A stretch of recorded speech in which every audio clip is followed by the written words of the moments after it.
Be open to your children, your students. Open that line of communication. Always ask them, how's everything? Because sometimes, even in our life, we go through a certain point in our life wherein we're stressed out because, we want to do something and we can do it. Same thing. They are adjusting to their new environment.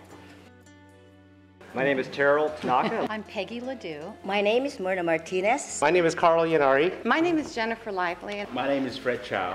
My name is Sylvia Chow. My name is David G. Hi, I'm Julie Darwish. I have a daughter who is a junior. My daughter Sarah I is have a two sophomore. boys that have gone through I'm the a Cal proud experience. mother. She just graduated. I have a son, last Brandon, May. who's just about to be a junior. I guess he is a junior. Here at Berkeley. Thank you. Thomas was deciding whether or not he was going to come to Berkeley. One of the concerns he had was we live too close because we're only in Martinez. And so I told him, we'll treat you like you're 3,000 miles away so that we wouldn't drag him home. He didn't have to come home. He didn't have to, I just said call once a week so I know you're alive. That's, that's all. But then since now, with text messages and IMs, I think all of you just have to figure out a way where how you would keep in contact with your student and the ways that are most comfortable for you. I've heard parents tell me that by texting, if you know how to text, that students get, their students get back to them right away on that. So, that's something to think about. Since we live pretty close, and actually Dan had been coming to Cal for various other summer activities. One thing, there was a concern, and what we did was we explicitly told him that these are what we would do and these are what we wouldn't do. And we specifically told him that we would not be calling him, we would not be dropping in unannounced, etc., and that we would not be, checking in on him. What we did tell him was that if it so happens that we were in Berkeley or out for dinner, we'd give him a call, and if he wanted to join us, he was fine to join us. He never turned us down, by the way. Mostly by phone, cell phone. Texting, not so much, because I'm not as fast of a texter as he is. And actually, we had set up through iChat on our computers. We could actually get a video thing back and forth, which was sort of nice, because then you get a visual. And then my wife can sort of lean in and say, hi.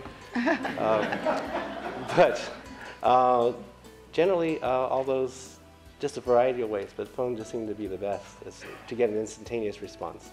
I also got on Facebook as well, because he seemed to respond to that faster than email. So he lets you, yeah, so he lets you check friend. his page. That's the kind of trust that's there, so. I get a text back immediately, and so we stopped calling. And we text now. And it's I think it's now a really great way to communicate. I know he's safe. I don't know where he is, but I know he's okay. Yeah. And so texting is just fabulous. Robert texts me a lot when he's in class. Can't talk now, class, see you Saturday, or something like that. But I find that a great way to communicate. My daughter was a little hesitant at first about letting me go on her, being her friend because of all the pictures she puts on from her parties, but now I do it, and it's kind of fun because I get to see what she's up to. But I communicate by phone, and often I leave a message, and she will return the call as she's breathlessly racing to class. So half the time I can't hear a word she's saying because she's on the move, because she's probably late for some class. But so that's what I feel like. She does get back to me, but the times when I call her, she's usually either asleep or working or something. So, my piece of advice is relax. That's probably right. Just relax. Trust them. Trust your students. Because if you have that trust, you don't have that fear. And of course, love them. Always remind them that you love them. Their success is your success. They will be the one who is going to change the world. But before doing that, they have to change themselves. They have to be equipped. And then, of course, like what Peggy said, communication. It is very, very important.